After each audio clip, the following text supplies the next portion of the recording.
Salut, c'est Maxence et bienvenue dans 24 of 24.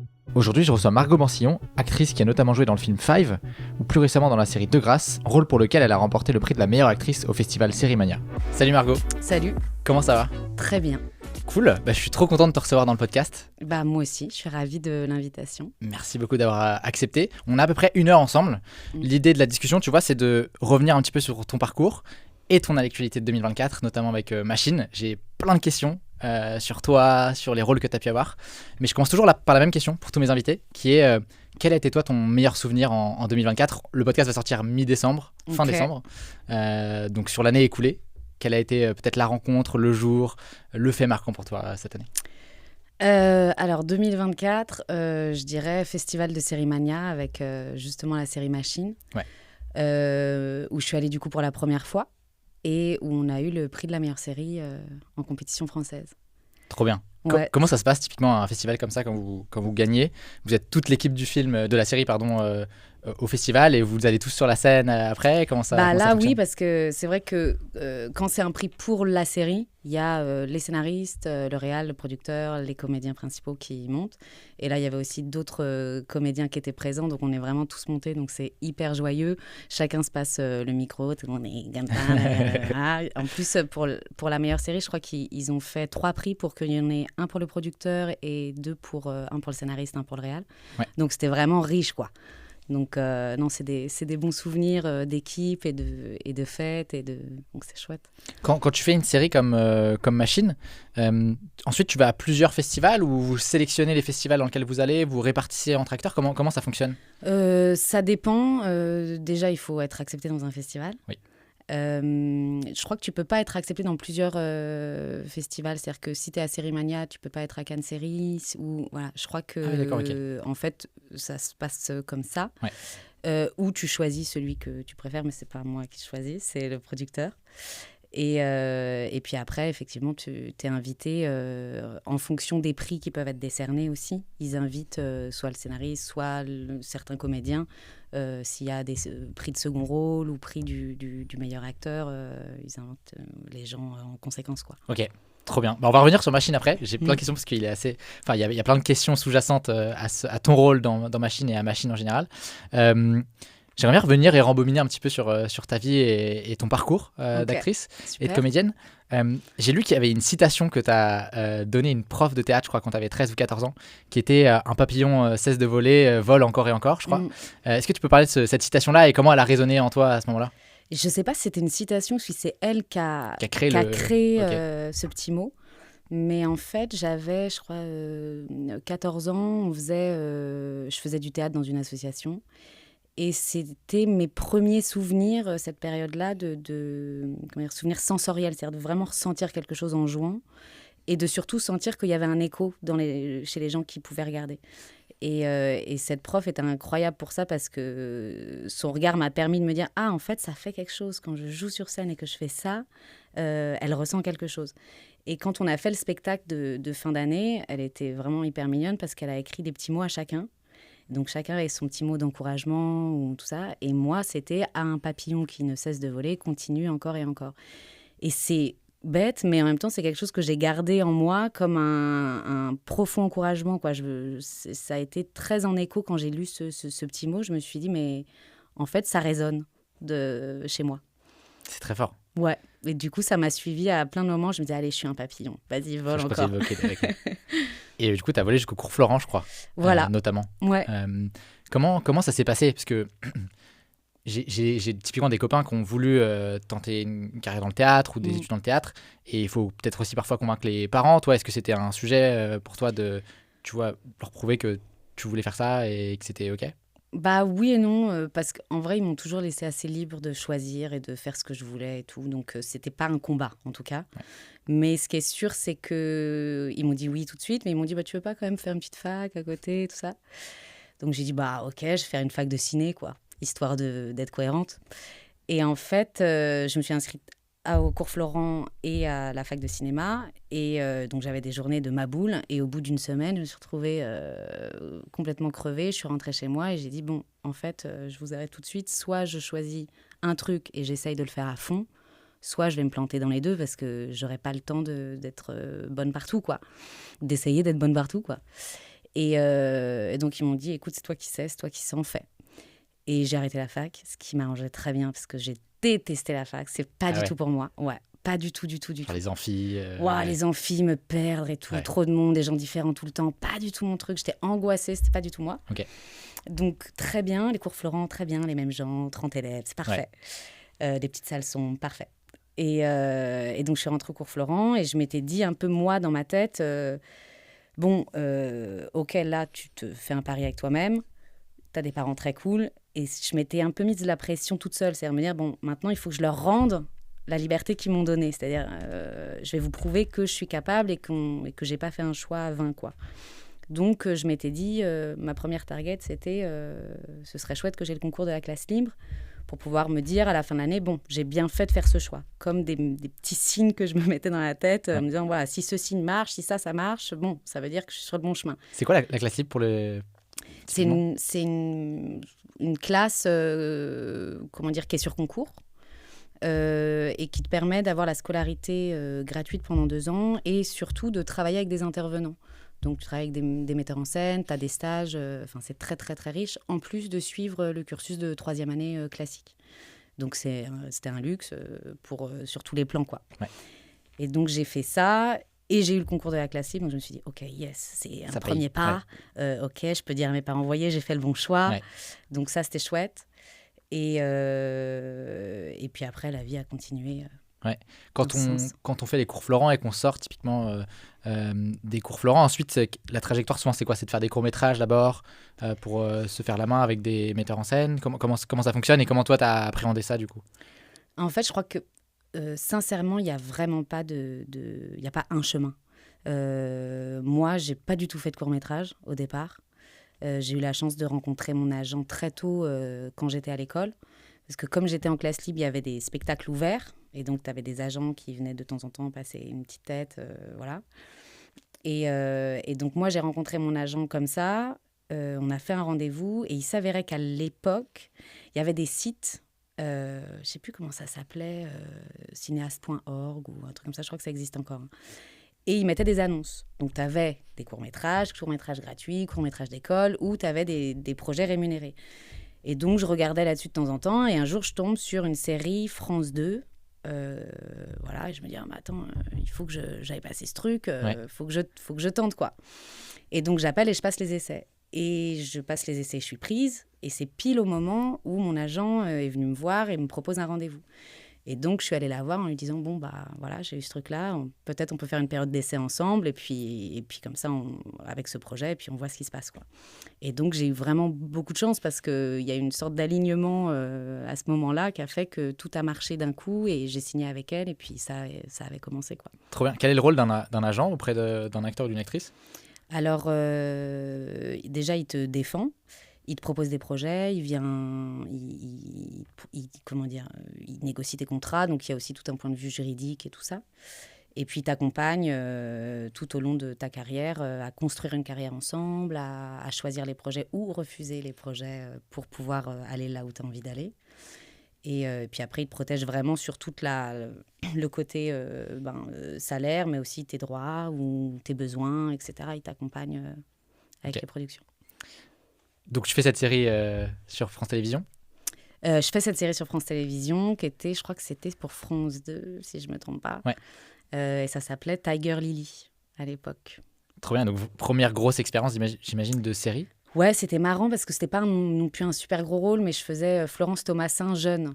Et je faisais une jeune chanteuse des années 80, blonde platine, qui chante du rock et tout ça. Donc, En vrai, c'était hyper marrant parce que j'ai dû apprendre le chant, j'ai dû faire des concerts devant plein de figurants. Voilà, pour une première expérience, c'était chouette, quoi. Ouais. Et après, je crois que c'est en 2013 que tu fais ton premier rôle principal dans un long. Ouais. Oui, Les Petits Princes, c'est ça. Je crois que les dates, c'est pas trop moi, mais je crois que c'est 2013. Je crois que c'est 2013. Ouais, je crois que c'est ça.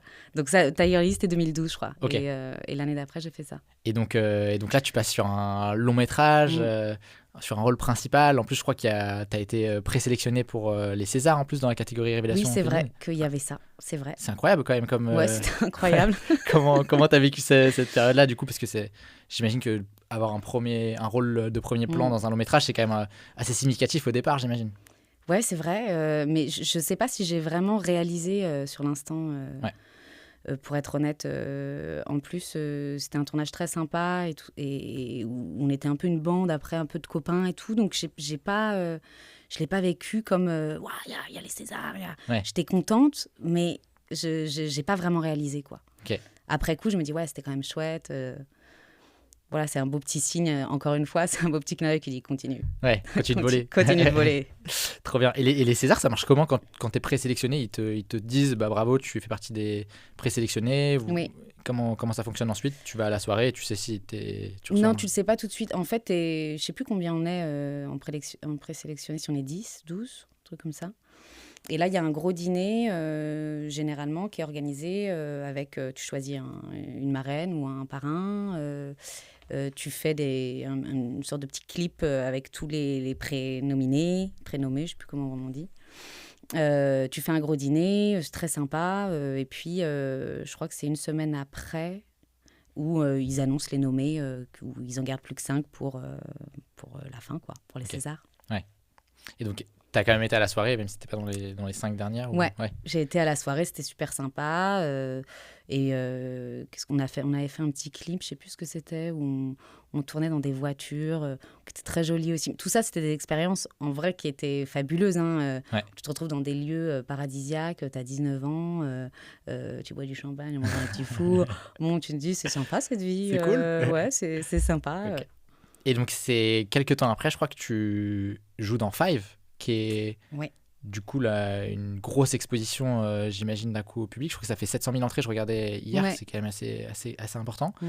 Comment tu as vécu ce tournage-là, cette période-là? Est-ce qu'il y a eu des retombées particulièrement importantes pour toi ensuite? Oui, je crois que ça a quand même fait ça a généré un virage, effectivement.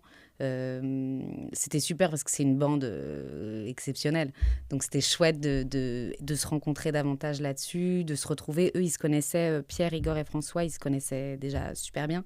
Donc, tu avais vraiment une énergie de groupe, de marade, où tout le monde surenchérissait sur les blagues et tout ça. Donc, en vrai, c'était un tournage où on a eu que des fous rires. C'est-à-dire, le plus dur, c'était de ne pas rire, quoi.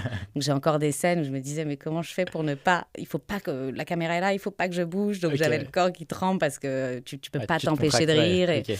Donc, c'était super. Et c'était une expérience dingue en comédie aussi, parce que c'était vraiment... c'était assez novateur quand Five est sorti. C'était aussi un ADN de comédie qui était assez nouveau en France. Donc, c'était chouette d'en faire partie, d'être à la naissance de ça aussi. Et effectivement, ça m'a ouvert plein de portes. Ça m'a ouvert beaucoup la porte de la comédie, après ça. Parce que c'est vrai que c'est un milieu qui est très chouette. C'est un milieu aussi qui se dit « Ah, elle sait faire ça, on va lui proposer que des comédies. » Donc, j'ai eu quelques années après où, même si j'adore la comédie, je n'avais pas envie de faire que ça non plus. Donc, après ça, on a aussi passé beaucoup de temps à refuser plein de choses pour pouvoir dire « Hé, les gars, je suis actrice, je peux faire de la comédie, mais je peux faire du drame. » Mais voilà. Ouais. Donc, c'était aussi ça, le métier d'agent, le métier de comédienne. C'est aussi construire sa carrière aussi sur des refus pour pouvoir se diversifier. Donc, mais effectivement, les propositions ont doublé derrière Five. Comment ça se passe quand tu reçois des propositions? On te donne juste un synopsis en disant voici le rôle qu'on a en tête pour toi. Est-ce qu'on t'envoie carrément tout un scénario et tu t'épluches tout le projet? Comment ça fonctionne? Est-ce que tu es contacté du coup via ton agent? Est-ce que directement des réalisateurs te disent on avait tourné ensemble sur tel film, j'ai repensé à toi pour un autre film? Comment ça fonctionne? Il y a tout. Okay. Il y a des gens qui te disent tiens, j'ai une idée, je vais écrire ce truc-là, je voudrais que tu sois la comédienne principale. Je dis ok, super, écris puis on verra. Mais ok. T'en as qui vont te dire c'est mon agent qui m'appelle, qui dit on a pensé à toi pour ça, ou j'ai un réalisateur qui m'a appelé pour tel ou tel projet. Des fois tu passes des essais, des fois pas, c'est juste des rencontres parce qu'ils t'ont déjà vu et qu'ils ont envie qu'on se rencontre pour voir si humainement ça passe et tout ça. Mais il n'y a pas, pareil, c'est pas comment dire, toujours le même chemin, quoi. Toi, ta clé de lecture pour choisir un projet, c'est le type de rôle que tu as envie de jouer au moment T, c'est le type d'écriture, c'est l'équipe qu'il y a autour du film. Comment tu sélectionnes, quel est un peu le choix là-dessus? C'est drôle que tu dises ça. Bon, ça, je te le dis. Moi, j'ai un truc de 3 doigts. J'ai le côté humain. Donc, c'est les rencontres, le réal, l'équipe ou les comédiens avec qui je vais tourner, tout ça. J'ai le projet, donc intellectuellement, artistiquement, qu'est-ce que ça me raconte, qu'est-ce que j'ai envie de défendre, tout ça. Et l'argent. Et je me dis, sur ces 3 trucs, il faut qu'il y en ait minimum 2. S'il n'y en a qu'un, ça ne va pas. Voilà.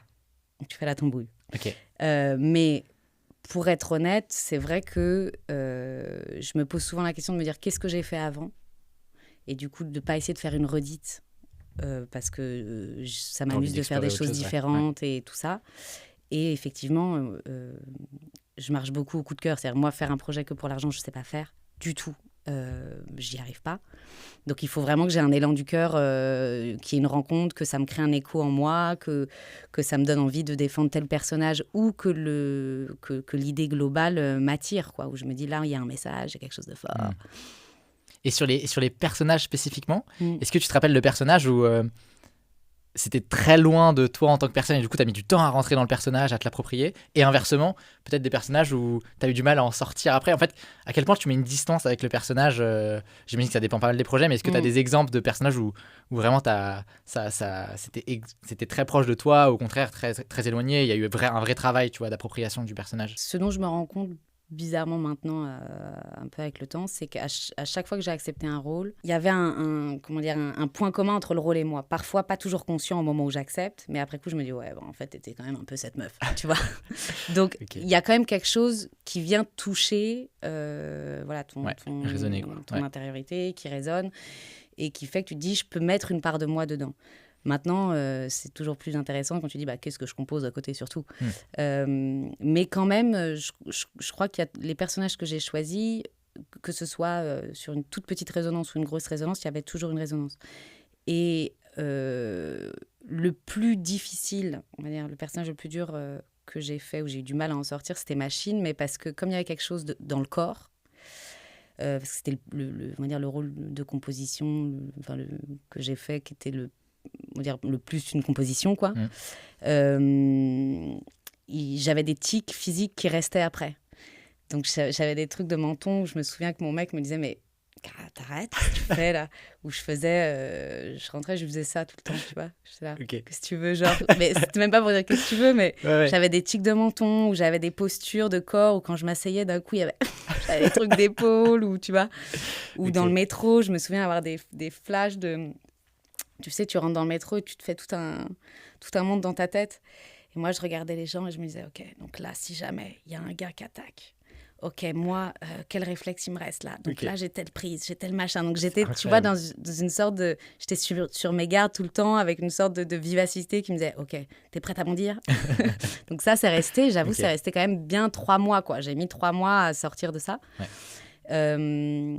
Mais sinon, non, j'ai pas eu beaucoup de difficultés à sortir des autres rôles qui étaient quand même plus proches de ce que j'étais que ça, quoi, que Machine. On va reparler un peu de Machine, parce qu'il y a plein d'autres questions.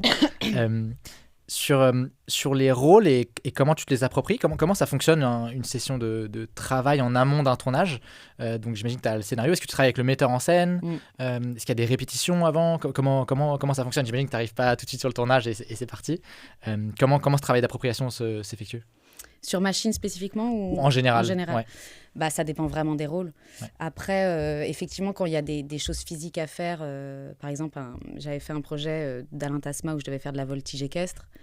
J'avais passé 1 mois dans un cirque équestre à apprendre la voltige équestre, à faire vraiment, avoir cette vie, la même vie qu'eux pendant 1 mois, quoi. Je me levais à 6h du matin, on faisait des cours de danse pendant 2 heures, on faisait du cheval, après on faisait la voltige équestre, on allait ramasser un peu le crottin. Je vivais au ranch, quoi. Et moi, j'aime bien ça. En vrai, c'est vraiment ce qui me plaît dans mon métier, c'est d'apprendre. C'est hyper immersif, quoi. C'est d'apprendre, c'est de rencontrer des gens, c'est d'être au contact de cette vérité-là, quoi. Donc, j'adore la sentir dans mon corps.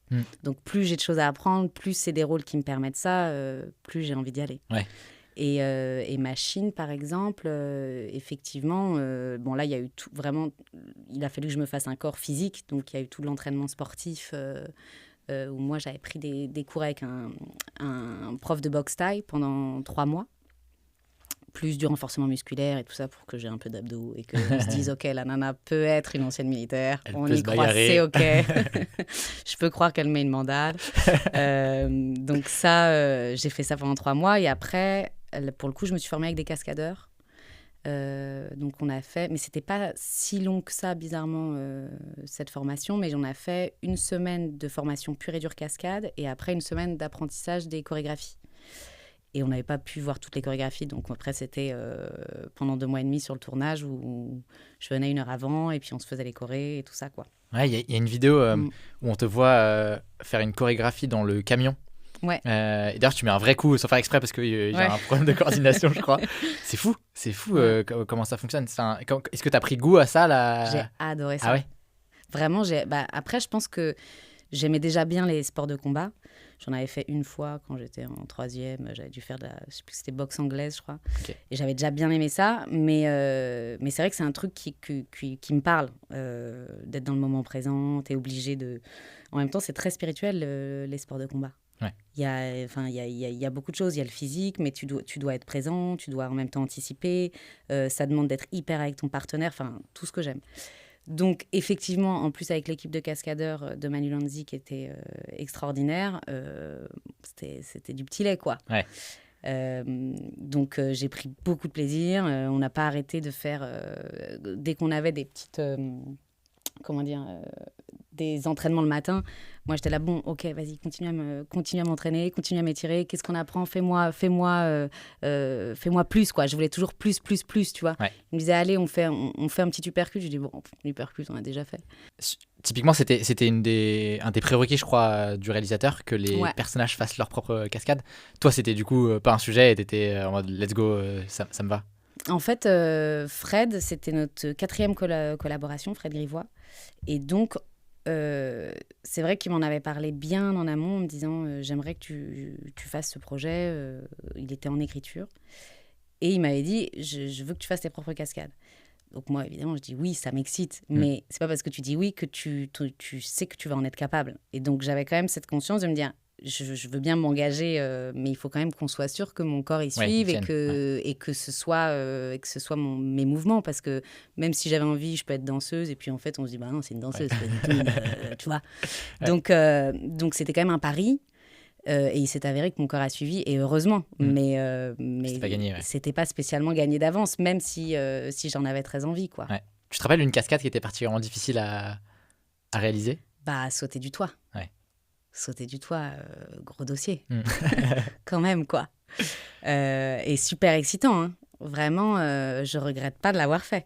Mais je me souviens la veille, quand on a fait les entraînements, je me suis dit, putain, je vais pas le faire. J'ai sauté une première fois. Après, je me suis dit, j'ai détesté. Mais vraiment, je me suis dit, j'ai détesté, ça va pas le faire. Donc, je me dis, il faut que je ressaute pour réussir à trouver le point de plaisir, tu vois, pour me dire, une fois que mon corps aura intégré l'endroit de plaisir, je vais pouvoir me concentrer là-dessus et, tu vois, y ressauter tranquille demain en jouant, quoi. Ouais. Je saute une deuxième fois, je me dis, l'enfer. J'ai détesté, je vais crever, j'ai détesté. Et donc, en prépa, j'ai fait 4 sauts. Et à la fin des 4 sauts, j'ai dit au cascadeur, OK, on arrête parce que sinon, je saute pas demain, quoi. Et en me disant, là, j'en fais un de plus, je vais me dégoûter, quoi. Ouais. Et donc, je rentre chez moi, je me dis, merde, je vais pas réussir à faire ce truc, quoi. Je sais pas comment je vais gérer, moi, ma sensation interne, plus le fait de jouer, vu que c'était... je trouvais pas l'endroit. Et je me souviens, le lendemain matin, au HMC, Fred qui vient me voir et qui me dit, bon, ça y est, t'es prête et tout. Je lui dis, écoute, tu sais quoi, mets plein de caméras, parce que je me suis engagée, donc je te fais un saut de sûr, mais je te garantis pas du tout d'en faire plein, quoi. Et en fait, c'est là où tu te dis, c'est vraiment une magie d'être comédien. Il y a vraiment un truc qui se passe dans ton cerveau qui t'échappe. J'ai mis la perruque, le costume et tout ça. Je me suis mis dans le perso et j'ai sauté et j'ai kiffé. Et c'était finger in the nose, quoi. D'un coup, je me suis dit, en fait, j'ai super bien réussi. Et en fait, j'arrive à prendre plaisir. Et en fait, et vraiment, il y a un truc comme un bouton que tu tournes, quoi. Et finalement, j'ai fait 4 sauts. Ah ouais. Et on a précisé tout et on s'est amusé et je me suis super amusée et j'ai adoré ça. C'est fou. Ouais, le déclic de tu te mets dans le personnage et... Ouais, je crois qu'il y a quand même un truc assez fou chez les comédiens où à un moment tu débranches ou tu branches d'ailleurs. Je sais pas tu vois, je sais pas dans quel sens ça va, mais... Ouais. Tu parlais de ta relation avec Fred Grivois. Je suis curieux de savoir quelle est la relation entre un metteur en scène et un acteur. Est-ce qu'il y a des façons de diriger? Est-ce que tu as senti des manières de diriger les acteurs qui sont différentes entre les réalisateurs? Parce que c'est un truc qu'on entend souvent, mais qu'est-ce que concrètement ça ressemble à quoi? Ouais, ça ressemble à quoi? Un côté acteur, quoi. Bah, franchement, ça dépend tellement des réals. Et puis du projet aussi. Par exemple, Fred, c'est vrai qu'on se connaît très bien maintenant et on adore travailler ensemble parce qu'on se connaît bien. Donc, on parle beaucoup en amont. On vérifie qu'on parle le même langage et qu'on va dans le même sens. Et puis, une fois que ça s'est acté, il y a une confiance qui me permet une grande liberté. Et il me laisse aussi très libre, donc c'est aussi très agréable de travailler avec lui pour ça. Il y a d'autres réalisateurs avec qui j'ai travaillé qui sont très pointilleux, qui veulent vraiment limite le texte à la virgule. Et donc là, c'est vraiment complètement une autre manière de travailler. Et puis j'ai aussi travaillé avec un réalisateur que j'adore qui s'appelle Vincent Maël Cardona, avec qui j'ai fait De Grâce. Un super réalisateur et un super humain. Et lui, il a une manière de travailler... qui est très collaborative, quoi. C'est-à-dire qu'il t'invite vraiment à participer, à réfléchir en intelligence collective. On a retravaillé tous les textes juste avant de tourner. À chaque fois, c'était « Ok, vous pouvez me le faire? Ok, qu'est-ce que tu penses, toi? Ok, et si on enlève ça, qu'est-ce que tu rajouterais ?» Et ça, c'est aussi très, très stimulant pour un acteur parce que ça te permet de jamais t'installer dans un rôle ou dans une habitude, dans une mécanique. Donc, ça te permet de constamment être sur le qui-vive, de te renouveler et tout. Et moi, j'adore. Parce que moi, tu t'endors pas et t'es dans ta créa et t'es toujours en mouvement. Et donc, c'est hyper joyeux. Mais après, tout peut être joyeux, quoi. Ça dépend aussi comment tu t'entends. Ouais. Tu parlais de l'importance de l'humain. Toi, est-ce que ça te dirait, du coup, de passer côté... réalisation, mise en scène et choisir un peu les humains avec qui tu as envie de travailler sur les projets? C'est sûr. Ouais, j'adorerais réaliser, mais effectivement, pouvoir travailler avec les gens que j'aime, avec qui on a un ADN commun, avec qui on sent que voilà, on a des goûts communs et des valeurs qui nous rallient, ça, c'est un luxe. Et réaliser, alors ce ne sera pas tout de suite, mais effectivement, c'est un truc auquel j'aspire depuis longtemps. Et là, je me suis mise réellement à écrire, donc j'espère que d'ici quelques années, voilà, ça prendra forme. Trop bien, on a hâte de voir ça. Tu parlais de Grâce tout à l'heure. Oui. Je crois que De Grâce, tu as reçu un prix incroyable. Comment ça fonctionne et quelles sont vraiment les retombées d'un prix pour un acteur ou une actrice? Est-ce que ça t'ouvre vraiment des portes? Est-ce que c'est juste plaisant à titre personnel? Quel est l'impact d'un prix pour un acteur ou une actrice? Ça fait toujours du bien. Parce que d'un coup, ça reste une reconnaissance du milieu. Donc, je pense que c'est aussi un milieu qui marche quand même à ça. Donc, évidemment que ça a des conséquences positives. Et après, en tant que comédien, c'est joyeux, d'autant plus que pour le coup, là, moi, c'était une vraie surprise. C'est-à-dire que je ne savais même pas que... J'avais compris qu'ils avaient mis De Grâce à Sérimania. Mais pour moi, comme c'est un film choral, que tous les acteurs sont dingues et tout ça, je me disais, c'est sûr, il va avoir le prix du meilleur scénar ou de la meilleure réal. Vu le travail qu'a fait Vincent, c'est sûr. Mais... pas une seconde, je m'étais posé la question de me dire je peux potentiellement faire partie du groupe, quoi. Et moi, je tournais Machine à ce moment-là. Et donc, Sérimania, le prod m'appelle 3 fois et tout. Je me dis, mais qu'est-ce qu'il veut? Je comprends pas. Il me dit, ouais. Donc, je le rappelle. Il me dit, écoute, y a Sérimania qui essaye de te joindre. Rappelle-les et tout. Mais il me dit rien. Je me dis, trop bizarre. Je réalise, je fais même pas le lien. Trop bizarre. Et Sérimania m'appelle et ils me disent, oui, voilà, on aimerait que tu viennes à Sérimania pour la remise de prix et tout ça. Et moi, dans ma tête, je me dis, mais pourquoi ils veulent que je vienne? Pourquoi ils n'appellent pas Vincent? Je vais pas aller récupérer le prix de Vincent. Mais j'en étais là, quoi. Ouais. Et donc, ils voient que je comprends pas, que je résiste, parce qu'en plus, j'étais sur le tournage de Machine, donc c'était compliqué. Ils me disent, non, mais en fait... tu vas avoir le prix, il faut que tu viennes, quoi. Et là, je me suis vraiment... je pensais pas, parce que je cours pas du tout, moi, après les prix, c'est pas du tout mon truc. Mais je pensais pas que ce serait vraiment une joie. Et j'ai vraiment ressenti une joie hyper profonde de me dire, waouh, c'est génial d'avoir un prix, en fait. Trop bien. Et ouais, j'étais super contente, j'étais touchée d'autant plus parce que c'est une série que j'adore et qu'artistiquement que j'adore, quoi. Et que j'ai envie de défendre et c'est complètement mon ADN, donc c'est encore plus joyeux. Tu peux pitcher la série pour ceux qui l'auraient pas vue? Waouh, je vais essayer de me souvenir 2 ans après. Alors, c'est vraiment le truc. Mets ton cerveau en marche, s'il te plaît, Margot. C'est sur une famille de dockers au Havre. Alors, il faut que je pitch sans trop dire. Et en fait, donc le père est docker et la famille c'est une famille dysfonctionnelle. Et à la fin du premier épisode, il va arriver quelque chose au père qui va troubler toute cette famille. Et c'est comment, à l'intérieur de cette famille, ils vont remonter la piste du drame qui leur est tombé dessus. Et qu'est-ce que ça va soulever d'un point de vue social et intime. Je pense que c'est très bien. Ça va, je rajoute un peu de musique de fond et quelques images. Je pense que ça fait l'affaire. Si on revient sur Machine, du coup, qui est un peu... l'événement en 2024 pour toi, en tout cas de sortie. Je crois qu'à la lecture du scénario, j'ai cru lire quelque part, à la lecture du scénario, t'avais pas tout compris, je crois, le scénario, non? Ou j'ai mal Est-ce que j'avais pas tout compris? Il y avait un sujet sur le scénario, non? Je sais pas. Non. Ok, non, vas-y. Non, mais j'avais cru lire où tu avais donné une interview en disant que la première lecture du scénario, tu n'avais pas compris et tu avais dû en parler avec le réalisateur pour vraiment comprendre un peu les tenants et les aboutissants de la série. Non, ce que je m'étais dit à la première lecture, c'est comment je vais jouer ça. C'est-à-dire qu'en fait, il y avait un endroit comment dire, le personnage, je le trouvais pas du tout évident, comme c'est un personnage très mutique et tout ça. C'est vrai que c'est un personnage qui m'a fait peur. C'est le premier personnage, enfin, remarque de grâce, ça m'a fait flipper aussi. Mais là, je me suis vraiment dit par quel bout je le prends, quoi. Qu'est-ce qu'on raconte? Sa trame psychologique enfin, c'est pas du tout un personnage psychologique. Et moi, je sortais de Grâce où justement, il fallait vraiment cogiter et lui créer une trame. Et donc, c'était assez flippant pour moi parce que c'était un chemin inconnu que de passer par le corps, que de passer par plus un truc instinctif, viscéral que intellectuel. Ok. Et donc ça, oui, effectivement, il a fallu qu'on discute de qu'est-ce qu'on cherche, qu'est-ce qu'on veut, pour qu'on ne rentre pas non plus dans une caricature et qu'on reste assez cohérent malgré tout, quoi. Ok. Et donc après, il y a eu tout ce travail de préparation physique, de préparation des cascades. Et après, le tournage, comment ça s'est passé? C'était sur combien de temps? Comment ça s'est déroulé? Il me semble que c'était sur 2 mois et demi. Et moi, je faisais presque du 6/7 parce que comme j'étais tatouée de partout, alors c'est génial parce que maintenant, ils font donc des tatouages semi-permanents. Donc, c'est des tatouages qui tiennent 10 jours, mais ça tient 10 jours. Et comme j'en avais partout, il fallait quand même les refaire.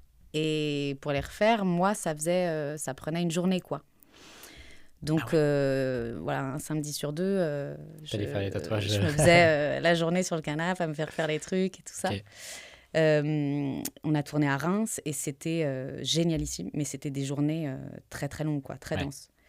Et le HMC, donc tout ce qui est coiffure, maquillage, costume, t'avais du coup une perruque, c'est ça, avec les dreads. Et après, donc c'était une demi-perruque, je crois, et après, il y avait une couture des dreads de devant, c'est ça? C'est comme ça que ça fonctionnait? En fait, on avait super peur d'avoir une perruque pleine. Parce qu'avec les bastons, on s'est dit, mais on va avoir un truc qui va se décoller devant et tout, donc c'est peut-être pas le bon truc. Et donc, on s'est dit, on fait une demi-tête de perruque et on coud 19 dreads sur chaque cheveu. Tous les jours? Tous les matins. Pour que ça fasse réaliste et qu'on se dise pas c'est un faux truc, quoi. Et franchement le rendu est assez chouette, hein. Moi je trouve qu'on voit pas spécialement que c'est une perruque, mais c'était du boulot. J'imagine. J'invite tout le monde à aller voir, je crois que c'est Fred le réalisateur qui a une chaîne YouTube où il montre un petit peu les coulisses de la série qui est vraiment très très chouette. Et donc cette série sort. Et ensuite, en tant qu'actrice, toi, tu dois participer à la promotion, c'est ça, de la série. Comment ça fonctionne? T'es obligé légalement ou c'est toi qui choisis un peu de mettre... Parce que j'imagine que t'as peut-être un autre projet qui vient derrière et que du coup, tu dois déjà te mettre dans un autre personnage, etc. Comment t'arbitres entre faire la promotion d'une série ou d'un film et déjà travailler le prochain personnage? Alors, des fois, dans ton contrat, tu dois certaines choses au niveau promotionnel. Peut-être certains postes ou tu as ce genre de choses. Mais après, il n'y a pas d'obligation légale à faire la promotion. Maintenant, c'est toujours mieux quand tu as aimé le projet, que tu as envie qu'il vive et que tu as envie d'en parler et que ça parle aux gens et qu'il y a un bouche à oreille ou que ça circule, c'est mieux de le faire, quoi. Et là, effectivement, c'est les producteurs qui travaillent avec les attachés de presse, là, avec la chaîne d'Arte. Et puis après, qui t'envoient des interviews dans les festivals. Et après, il faut faire le taf. Il faut pitcher. Il faut pitcher, repitcher, en essayant de faire des nuances, parce que sinon, tu as l'impression d'être un robot. Mais là, j'ai regardé pas mal de vidéos de promo, vous les faisiez pas mal à deux, je crois, non? Parfois. On en a fait quelques-unes à deux, ouais. Soit avec Fred, soit avec Didier. Ouais, c'était sympa. Trop bien. Tu disais tout à l'heure que tu avais envie de choisir différents personnages et d'aller explorer des personnages que tu n'as jamais explorés. Est-ce qu'il y a des personnages que tu as trop envie d'aller explorer, des types de profils que tu aimerais bien incarner au cinéma? Ouais, franchement, j'ai envie de faire trop de trucs. Mais c'est vrai que quand je te disais je marche au coup de cœur, c'est-à-dire que ça se trouve, demain, je reçois un scénario d'un personnage que j'ai même pas imaginé dans ma tête. Je le trouve extraordinaire. Je me dis, je veux faire ça. Let's go. Ouais. Mais c'est vrai qu'en ce moment, je me dis, tiens, je ferais bien des rôles un peu plus glamour, entre guillemets. Dans le sens où j'ai fait beaucoup de la pote des mecs, la bonne copine. De grâce, c'était un peu différent. Mais Machine, on est encore sur un truc un peu badass, mais quand même un peu tough, quoi. Et je montrerais bien autre chose aussi de cet ordre-là. Et après, moi, j'ai envie de faire des rôles qui servent le féminin, qui servent une vision. En fait, peu importe ce que c'est. J'ai envie juste que ça serve à quelque chose, quoi. Que ça serve qu'on raconte une histoire, que ça permette de créer des échos émotionnels, des petites prises de conscience peut-être, des choses...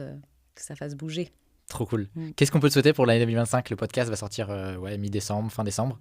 Plein de projets. Le choix, toujours. On adore quand on a le choix. Et plein de projets serait chouette. Trop bien, c'est tout ce qu'on te souhaite, Margot. Merci beaucoup. Merci à toi.